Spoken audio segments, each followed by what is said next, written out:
નમસ્કાર, આપ જોઈ રહ્યા છો નેશન પ્લસ ન્યૂઝ. હું છું આપની સાથે હિતલ ભગત. સાવલીનગર દેશભક્તિના રંગે રંગાયું છે, જેમાં ભારત માતા કી જયના ગગનભેદી જયઘોષ સાથે સાવલીમાં ભવ્ય તિરંગા યાત્રા યોજાઈ છે. સાવલીનગરમાં આવેલ ડમરૂ શાળાએથી તિરંગા યાત્રાનું પ્રસ્થાન કરવામાં આવ્યું, જેમાં દરેકના હાથમાં રાષ્ટ્રધ્વજ અને દેશભક્તિના ગીતો વગાડી સાવલી દેશભક્તિના માહોલમાં રંગાયો છે. સાવલીનગરના શાળાના વિદ્યાર્થીઓ અને પદાધિકારીઓ તિરંગા યાત્રામાં જોડાયા છે. તો સાવલીનગર દેશભક્તિના રંગે રંગાઈ ગયું હતું, જેમાં ભવ્ય તિરંગા યાત્રાનું આયોજન કરવામાં આવ્યું હતું. સાવલી નગરપાલિકા દ્વારા આયોજિત આ તિરંગા યાત્રામાં ભારત માતા કી જય, ગગનભેદી નારા સાથે દેશભક્તિના ગીતો અને લહેરાતા તિરંગા સાથે સાવલીનગરના માર્ગો ગુંજી ઉઠ્યા હતા. આ તિરંગા યાત્રામાં સાવલીના ધારાસભ્ય કેતન ઇનામદાર તથા અધિકારીઓ અને સાવલી નગરપાલિકાના કોર્પોરેટરો તથા નાગરિકો અને શિક્ષકો તથા વિદ્યાર્થીઓ જોડાયા હતા.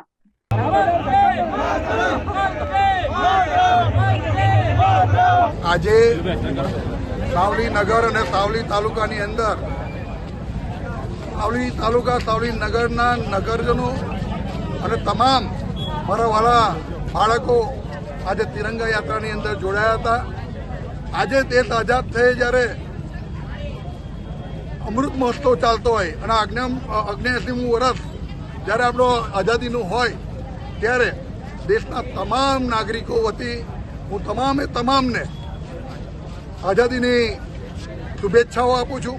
અને જે રીતે નરેન્દ્ર મોદી સાહેબના પ્રયત્નથી અને અત્યાર સુધીની તમામ સરકારોમાં શ્રેષ્ઠ સરકાર એવી આપણી અત્યારે નરેન્દ્ર મોદીની સરકારમાં જે દેશ મહાસત્તા તરફ જઈ રહ્યો છે, તો હું સૌને એક અપીલ પણ કરું છું કે એક નાગરિક તરીકે આપણી જે પણ ફરજ આવતી હોય આપણા દેશ માટે એ આપણે નિભાવવી જોઈએ.